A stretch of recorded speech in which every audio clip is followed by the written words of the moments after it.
It's been a dream of mine to stand on stage with a bunch of adoring fans crowding the front of the stage and give a performance that will change the way they think. In fact, I even spent an entire year as Tony Holliday's roadie. I dragged him to all his shows along with his gear, with my lap steel, my big S Vox amp, just hoping for the chance to get on stage and give that performance. But that chance never came.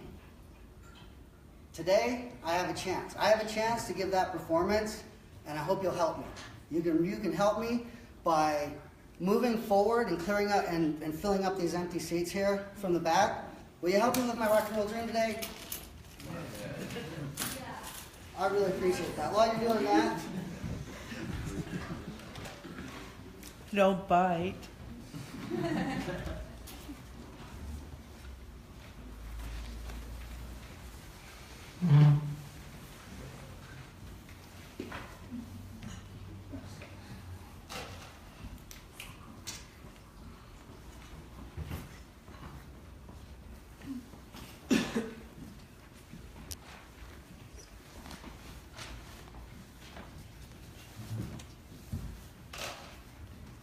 also as a non-performer, I do need to have my set list with me, because as you can probably tell, I'm into jam bands, and I will probably go on a 45-minute drum solo. All right, so where did I want to start? That wasn't even part of the script. All right, so real quick, I just want to give everybody an invitation to go to this URL, bust out your smartphone at any point before that gets erased. Send me a friend request. I know I'm friends with several of you here. We've got Minx, we've got Jody, we've got JK back there. But I'd love to be friends with all of you, because that's what really this is all about. Now I get to the part that I actually started planning for. I don't know about you guys, but I'm really into instant gratification.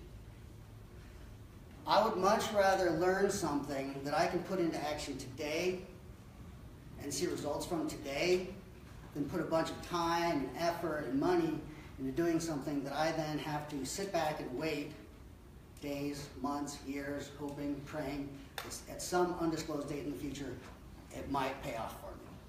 So that's what I'm going to give you guys. Something like that. Sound effects are free. I am not registered with the PRO, so feel free to use any of that in your own songs. All right, so to give you a little bit of background, back in 2012, I decided that I had had enough clock punching for one lifetime. So I quit my corporate job, cashed in my 401k, bought an RV and some recording gear, and set out on an adventure. I called it the Great Schwilly American Road Trip. What I did, I spent a year driving around the country, recording and sharing local music as much as I could. I believe I caught Minx on that. I know I caught Jody on that.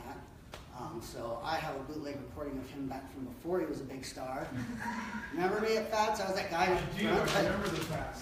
That was me. I'm that guy. So, yeah, so that's quite a treasure for me. Nice little clip. You had long hair back then, too. Yes, definitely long hair. That was the other thing. When I ever have been on stage, Stonefed let me sit in with him one time, which was really cool. I had long hair like this, so I could just kind of lean down and I got stage fright. So I feel pretty naked in front of you today. But I also used to be an Olympic level diver, so I would jump off a platform in my Speedo. So naked's okay by me. Anyway, so my goal that year was to meet as many working musicians as possible and figure out a way that I could help them make more money with their music. By the end of the year, it was pretty clear to me exactly what you guys need in order to take ownership of your careers. And I've been teaching business skills to musicians ever since.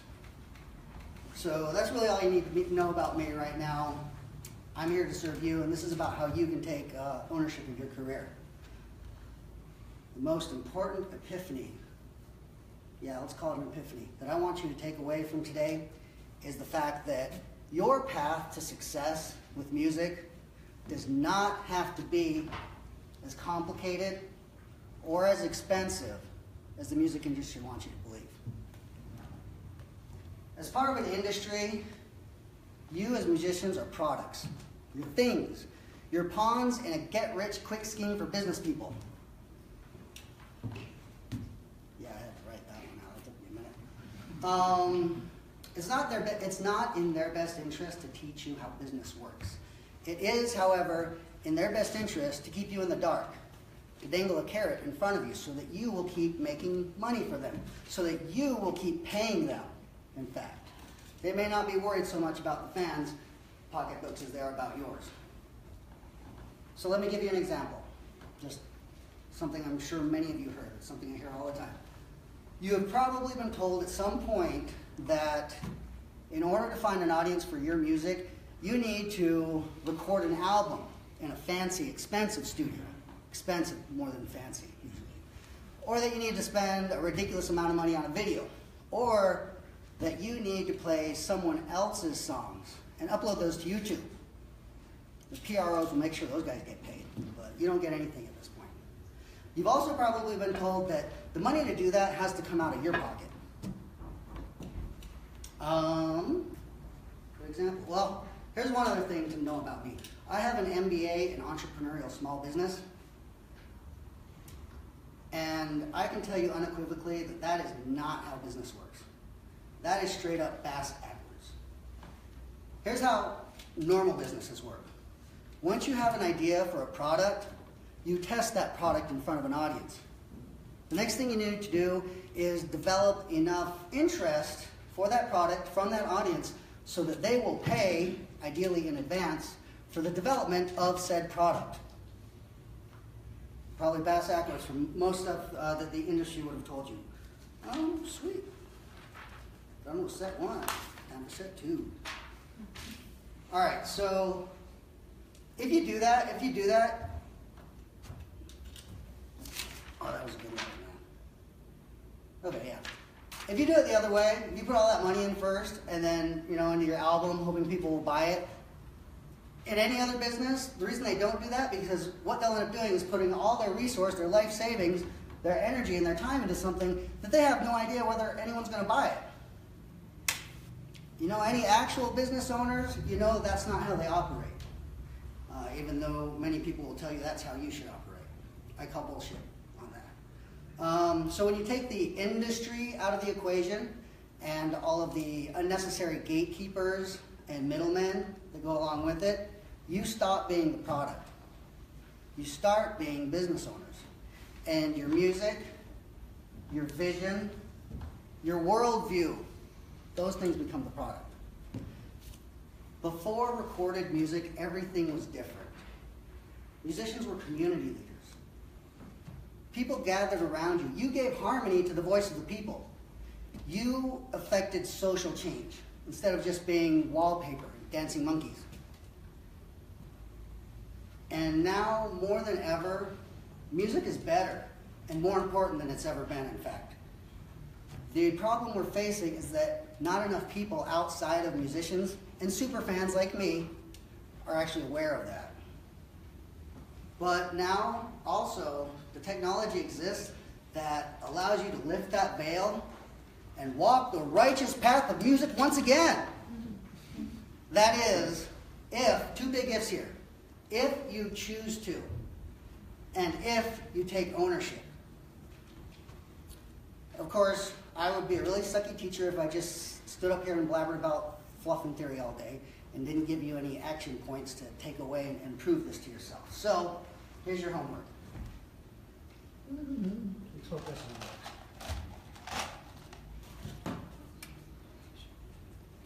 That's a Sharpie. Is it a Sharpie? It says, permanent. It's okay. I'm more interested than thick. You ever wonder why they make flavored, scented markers and give them to children? Like, isn't that that's like the candy cigarettes back in the day? Not really the best idea. Great marketing, though. I'm sure they sold a lot. Okay, back to homework. We're in school here, okay? 7 days. I'm going to write it out first and then talk about it. So feel free to discuss amongst yourselves.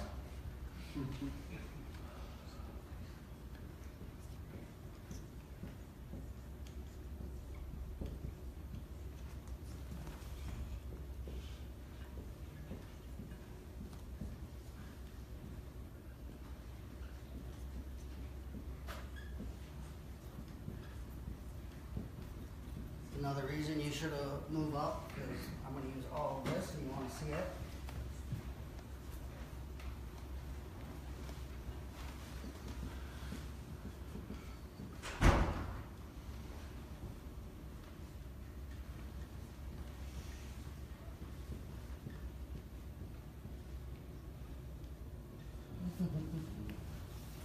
Okay.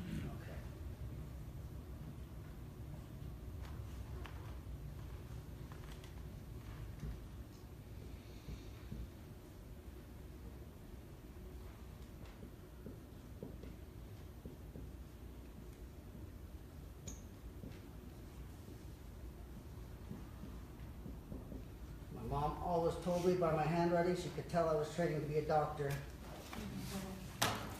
But I have dubbed myself a captain. So, alright, so here's your homework. For the next 7 days, I want you to take those fancy dancy smartphone machines you got in your pockets and play a song on Facebook Live. One of your songs, not a cover. Unless you want to be a cover band, then do a cover. Fine. I want you to broadcast this from your personal profile, not your fan page. Why? Because more people will see it that way. The math is pretty basic there. You can try it both ways and find out, or you can take my word for it, whatever. In the video description for the video, I want you to put a link, a URL, for people to join your email list. What? I just wanted to point out, when I was talking about the licensing and streaming and royalty stuff, Facebook does not pay. Facebook does not pay. So would you like to fight over pennies that you're not getting from Facebook, or would you like to make the whole bunches of dollars that I'm about to tell you about? No, I'm just saying, I'm just pointing that out. Definitely something to be aware of, because I've seen that argument coming around on Facebook, and this is my answer to that argument. Dollars are more important than pennies. And the other thing is when you play covers, Facebook's more hardcore about taking them down. So your efforts might be thwarted there anyway. So do your own music. Anyway, so put a link to join your email list in the video description. If you do not have an email list, get a freaking email list. That's where the money is. That's where you can build long-term relationships with people. You do not have control over what Facebook, Twitter, Periscope, YouTube, or anyone else will do. But once you have someone's email and you have permission to stay in contact with them, you can build lifelong relationships. So I recommend a service called MailerLite.com. You can build an email list with them for free, get started for free, and they will also provide you with the tools to build a landing page where you can send people to sign up for free. This way, if for some crazy reason you don't have a website yet, there's no excuse not to start building your email list today. During your broadcast, I want you to look into the camera, into your smartphone, and mention 3 specific things.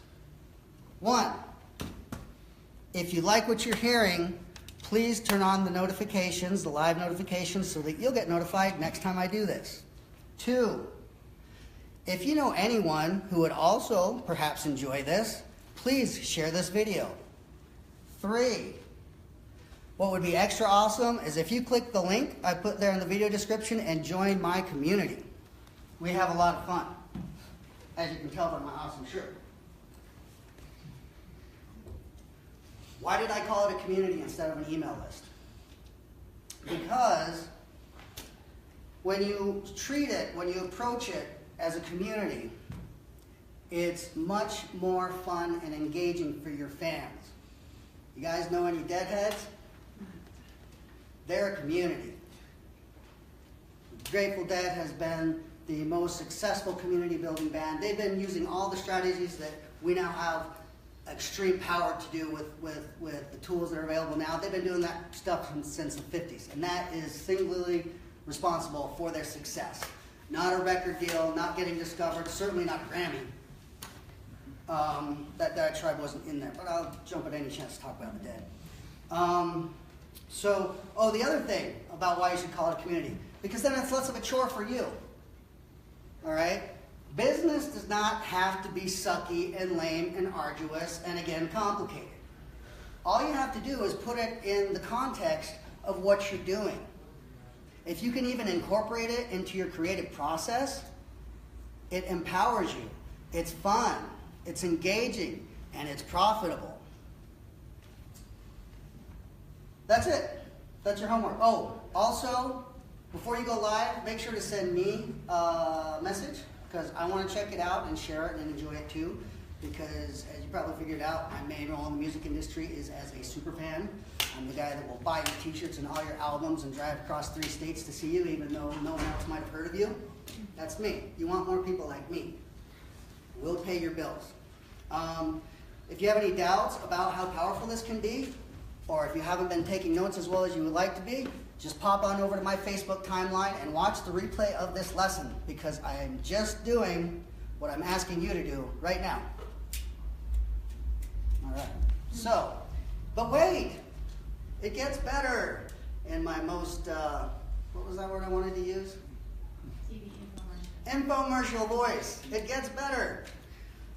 Once your community is big enough, which it may well already be, instead of performing your music on Facebook just to grow your audience, you can also switch to monetization mode. So instead of linking to your email list, or in addition to, in fact, you can add a PayPal.me link. I should write this down, as Mom told me to. We'll write it in green, because that's money.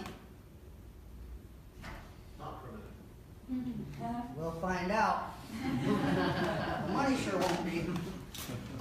So you can set up a PayPal.me link if you have a PayPal account. If you don't have a PayPal account, get a PayPal account. It's a good way to bring your money in. So add that to your video description and call it a virtual tip jar. All right. You could actually even include this from the beginning, from day one of your homework. Feel free to do so. I see people making money. I present this challenge to all of my students, and I see people making money during their initial homework of learning how to figure this stuff out. Now, I'm sure at least some of you have played a coffee shop or an after party or a sidewalk where people have thrown some pretty fat tips in your case. Well, those people exist online too. In fact, in my experience, they are more common and more generous online. You know why?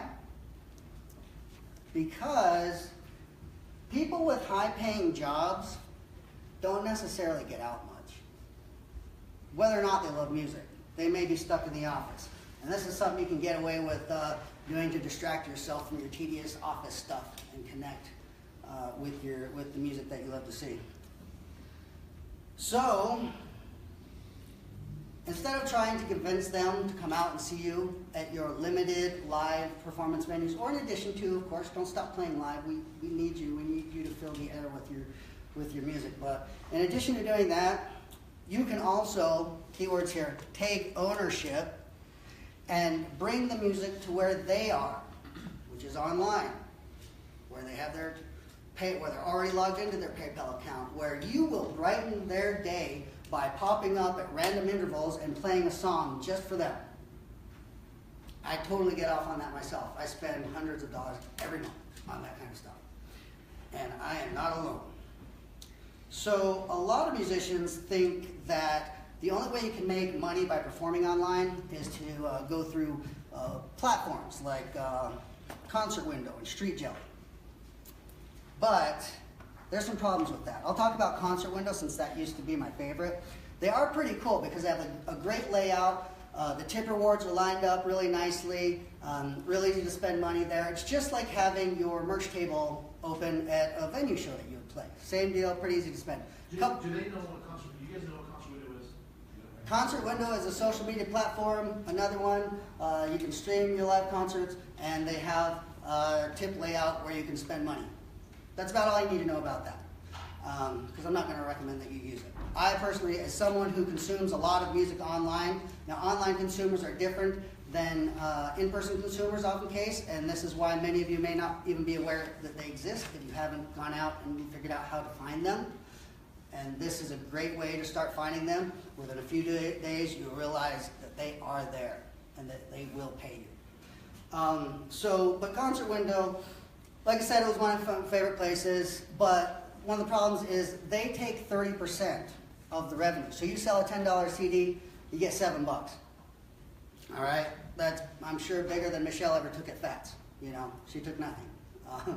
But the other issue is that even though you're playing to a video, as soon as you're done playing, the video disappears. There's no recording. There's no replay available. When you play an online concert, you can repurpose that. You can cut up all the individual songs and schedule those out for YouTube and keep your YouTube channel busy for a couple of weeks. You know, repurpose that content instead of thinking of new stuff. But that's not available on Concert Window. But here's the biggest barrier. Here's the biggest problem. Convincing your fans to follow you to yet another social media platform is a huge barrier. Everyone's got enough social media platforms. Nobody wants any more. So you may get a few to come with you, but you're going to lose a whole lot. So that's something you want to avoid. Anything you can do to remove barriers between yourself and your fans is a good thing, just like bringing the music to them online in the first place. And remember what I said earlier about eliminating unnecessary middlemen? Well, platforms that charge you to do something that you could otherwise do for free are also unnecessary middlemen. Remember, we're business owners here. We have to spend smartly, not frivolously, as my English teacher mom cringes the way I pronounce that. Mm-hmm. So let me tell you a story about Bad Mary. This is a punk band I work with from New York. Punk band. They were really apprehensive about the idea of performing online, or performing on Facebook Live. They said, well, that's only going to work for the singer-songwriter types. We're loud, we have a lot of energy. We need a stage and a venue to present the full Mary force of energy, full Bad Mary force of energy. So here's what they decided to do. They, when I first presented this to them, they put their iPhone on the side stage here, and at their venue show, and they broadcast it live. They put the PayPal.me link and broadcast from their venue show. Ran into a couple problems there. First of all, the Wi-Fi at the venue wasn't that great, so the broadcast got interrupted quite a few times. Secondly, they were playing here. They got no interaction with the camera, no eye contact. So the people watching from home, I was one of them, felt like flies on the wall.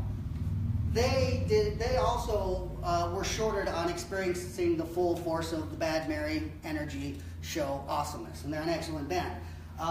And no one threw down anything for tips, nothing. So they tried it, and they figured maybe Facebook Live isn't for us because we can't do it that way. But, their video did get a fair amount of reach and shares and comments and things like that because Facebook does love video, especially through their own platform. They will push out your videos that you do live through them much more than they will push out a link that you put from YouTube. So Facebook loves video, it got reach, made no money. And the fans were sold short. Yeah? Is there a difference from going live to filming it, taking it home, beefing up the audio, then sending it as a normal video? Yes, you can interact with the fans in real time. If you perform? Yes. Okay. Yes, absolutely. You could have the comments show right there on the thing if you're doing on your yeah, she's looking at comments right now. Cool. Am I getting comments? Awesome. All kinds of comments, all kinds of love. Share to, love, all that. So yes, there's this real interaction that's going on right now. Thanks for that, guys. Facebook also gives notifications in priority to live video over Okay, that's what I was wondering. Absolutely. Priority? Yep, and especially once you ask people to turn on your live notifications and you go live, people will get a little ding and they'll say, ooh, Binks is on live. I've never seen them in person because I live all the way in Florida, but they are so spicy. I gotta check that out right now. Hold on, I'll call you back. Like, you'll get that. So that's the main benefit. So, all right, so here's what I told them to do next time. I said, let's, instead of using a PayPal.me, let's build a page on your website that's like a merch table. It's got rewards spelled out, it's got, merch bundles, various prices. You can buy with one click through your PayPal buttons or whatever. Let's build that into your website. And let's put that link in the video description, all right? And instead of waiting for your next venue show, let's broadcast your next rehearsal. You rehearse, right? Yes, they do. They rehearse a lot. That's how they get so good. I'm sure you guys do too. So let's broadcast a rehearsal. You may even pay for rehearsal space, so some of this comes into play. Let's broadcast a rehearsal. Let's put the camera right in front of where you're playing to. Play to the camera as if they were the stage. Talk to them. Make eye contact. Read and respond to their comments in real time. Sorry I can't do that for you right now, but I'll get to you later. And let's see what happens. All right? They did that. They actually did an awesome thing, which I loved. The singer was a little bit late, but instead of making their broadcast go on late, they turned on the phone from the stage or from the car, and they talked for like 10 minutes as they arrived there. That's like being backstage with your favorite band. That's like being in the green room with them. So you can even do that, you know, for your real events, which you can still broadcast live as well. You know, go on and say hi to them from backstage. We're about to go on, you know. Can I say something to that? So any of you guys follow Royal Bliss? They go live all the time. People love it. They love it when they go live because it's their Bliss, right? They just love their band. So you guys have your own personality. It's the same thing. Sorry, Phil. I had to say that because I know people know Bliss. Thanks for bringing that up. So a good relevant example for you guys. All right, so they broadcast from their rehearsal, something they were going to do anyway. All they had to do was turn on their phones, which they were there anyway, and engage with them a little bit. Would anyone like to guess how much Bad Mary made from simply rehearsing that night? What do you think? Close.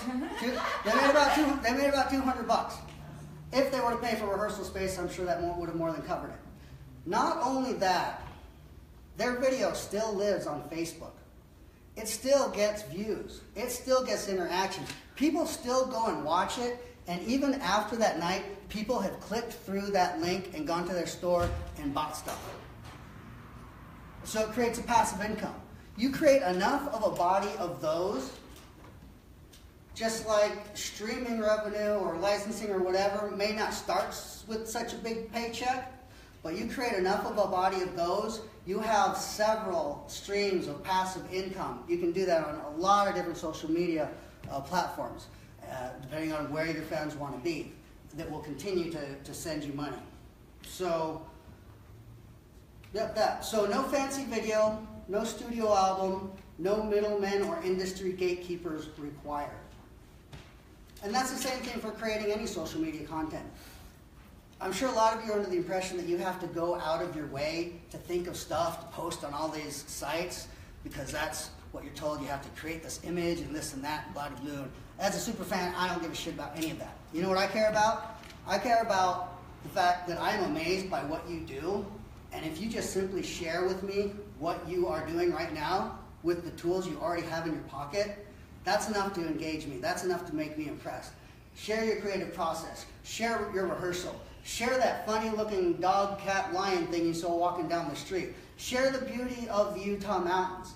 When you're building an audience online, none of this stuff is normal to them. It's normal to us because we see it every day. But to your fans in Florida and North Carolina, in Australia, in Italy, this is pretty amazing stuff. So you don't have to go out of your way to create any sort of social media content.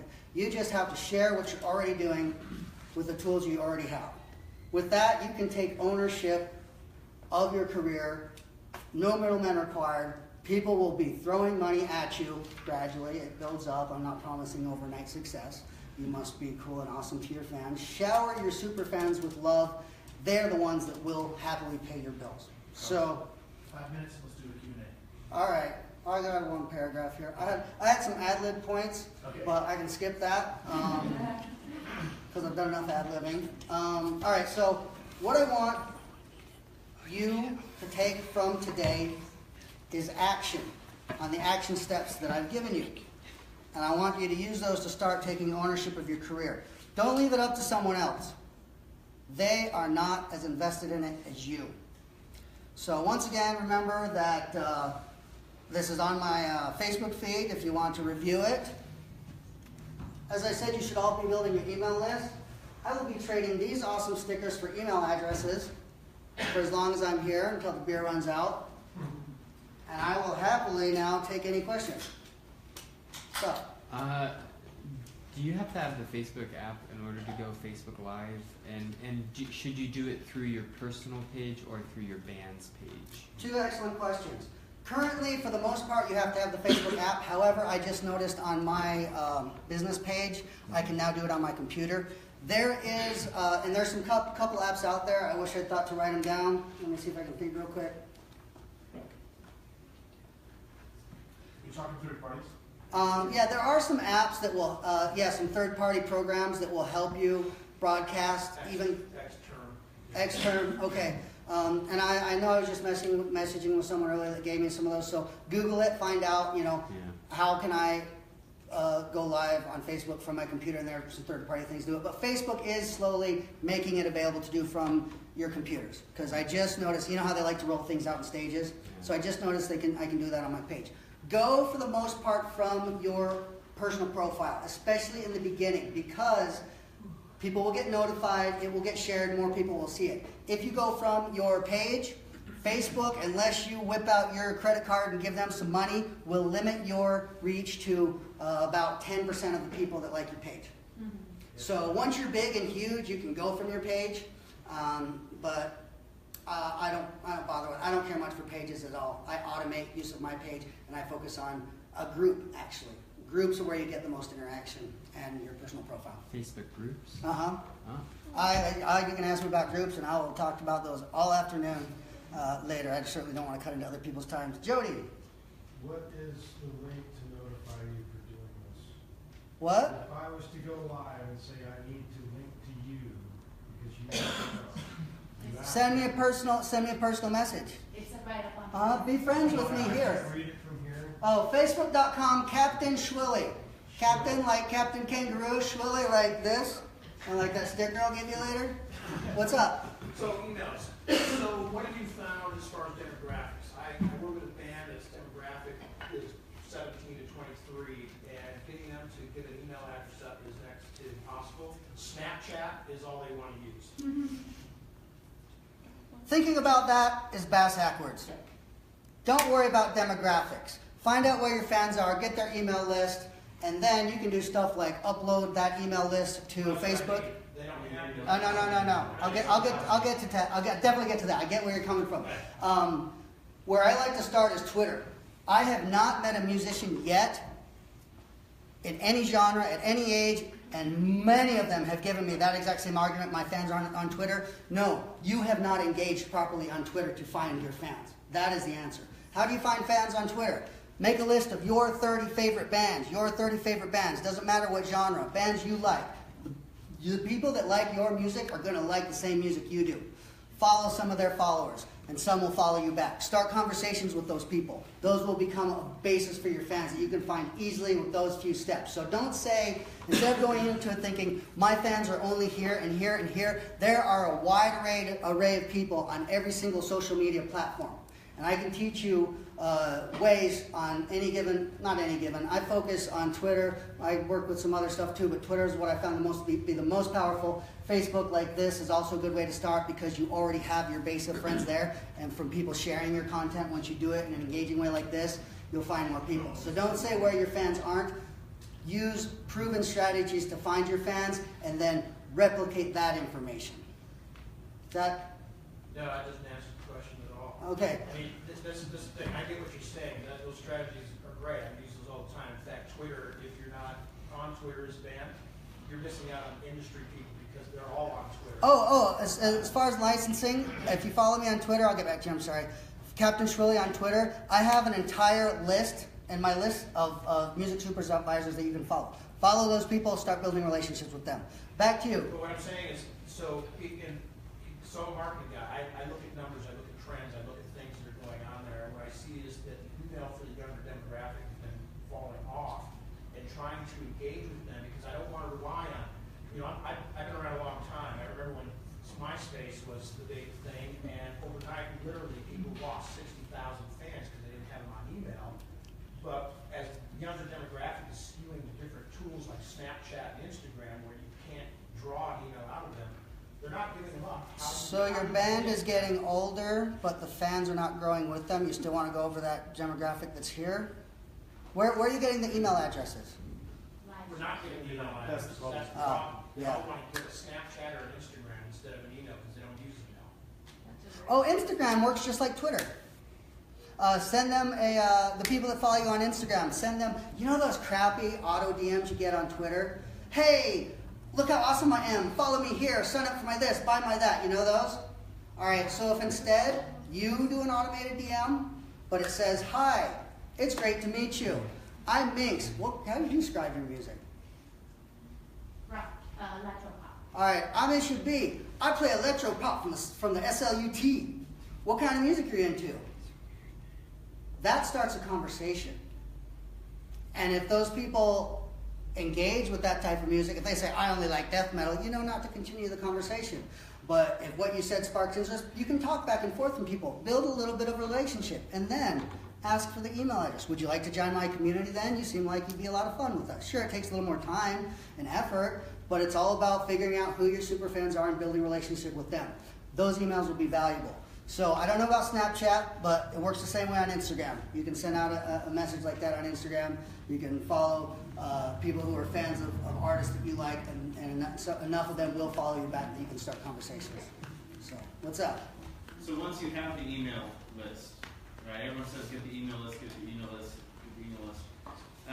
What do you do with it in terms of content, frequency of messages, etc.? I love that question. You know all the emails you get that are filled with nothing more than here's where I'm playing and here's where you can buy my stuff? Well, you should be able to. They should be able to get that information from your website. Why are you going to waste email contacts on that bullshit? All right. Emails are about building relationships. They're about telling stories. You guys, as songwriters, as musicians, do you not tell stories with your songs? Do that with your emails too. That's how you connect with your superfans, is through the songs you tell in your stories. What kind of stories do I tell? What about me is interesting? My life is just normal to me. Back to what I said earlier. It may be normal to you, but it's pretty amazing to everybody else. And Facebook groups, this pulls into what you're saying about that. All right, Facebook groups work a lot like chat rooms used to, where people actually engage and have conversations. So I have a community of musical entrepreneurs, musicpreneurs, if you were, and I don't spend all my day in there wasting time on social media as a time suck, but I do stop in once a day to drop a little nugget of wisdom, an idea, a question, and here's where market research comes in. But for me, it's just engaging and communicating with my fans, my community. I drop an idea in there in the morning. Later in the afternoon, I stop in and I see what conversations did they have? What stories did they tell? What language did they use? Those are the stories I write in my emails. So if you communicate and get to know your fans enough, they will tell you what's interesting them, and you write stories about that. It's just like writing songs. So I'm a little dense. Can you just give me an example? Okay, so here's one. Here's one that actually happened. Bad Mary again. So Twitter had a glitch where they Twitter unfollowed all of the people they were following. So suddenly people are getting notices that they got unfollowed by Bad Mary. Yes, that's a horrible thing, pissing people off left and right. It's what I like to call making the skeleton dance, when you take something negative and make it work for you, okay? So that was a great reason for them to email their list. So they sent out an apology. Hey, if you're following us on Twitter, we're real sorry, Twitter had this glitch, blah-de-blue. We'll be following you back as soon as we can, but we appreciate you hanging out with us. And I know it's not exactly a story like I told you I picked up, but it's a way to come up with a story. That's it. It's a great way to make contact. Oh, and they have these awesome pictures of their dog Steve. He's this long-nosed thing. So at the end, there's a sad-looking face of Steve saying, Steve, sorry. All right? Also, of course, a link to their store at some point in the email on the bottom or whatever, but the content of the email isn't about selling your stuff. It's about telling engaging stories. Another example. Okay, here's something. Whenever you have something to say, no more, no less. I know that's not a good answer, but let me give you an example, because a lot of people will unsubscribe saying, oh, I get too many emails. Amanda Palmer, I once got 25 emails in a month from her. All right? And she makes $35,000 every time she creates something for Patreon. So like every month, she can make $35,000. Here's the key. Here's the key thing you want to note. I want you to notice though. I got about 10 of those emails from being subscribed to her normal email list. The other 15 were because I pay her money as a patron. So she tells, that's a great thing. You should just go subscribe to Amanda Palmer's email list because she does email so regularly and you can see the kind of stories. I know the names of the people she works with. Jarek, that awkward bass player looking guy. She tells stories about Jarek, about her baby, about things like that. I feel like I really know her. Think of it as a pen pal relationship. So back to that. The other 15 emails I got from her that month, those only went to people that paid her money. So basically, if you are engaging enough with your emails and with your community, people will give you money simply to be in contact with them more. So you want good examples, go there, go to Bad Mary, go to the crew. They've been doing a great job with that. And and if you talk to me afterwards, I can give you a whole list of other people that you can subscribe to that they'll give you real good examples. My time up? I got one weird question. I got a friends band back home in Australia who have like 30-something thousand followers. They don't see much monetary gain out of it. They spend a lot of time working on social media. Yeah. They do get people to their shows, but majority of that 35,000 people aren't anywhere geographically. It sounds stupid, I understand, but is it worth it? Well, what are they doing with those followers? What are these followers on Facebook? Facebook. Facebook followers are worth Facebook followers. diddly squat. Facebook. Unless they're followers. turning them into subscribers and building relationships with them, Okay. that means nothing. I know people, I remember a band from Australia, it was a metal band, talking about how, well, I have to quit the job even though I have sold out stadiums all the time, I'm not making money. And someone said to me, oh, that's proof that it doesn't work. Because they had like 100,000 followers, something like that. So I went to their page, then I went to their website. They didn't have a website. Their website just linked to a merch store. They didn't have a sign up or website or anything. So it's not the followers. Those numbers are meaningless. Their ego points is all they're really worth. It's the relationships. All right. I move forward before I get the hook.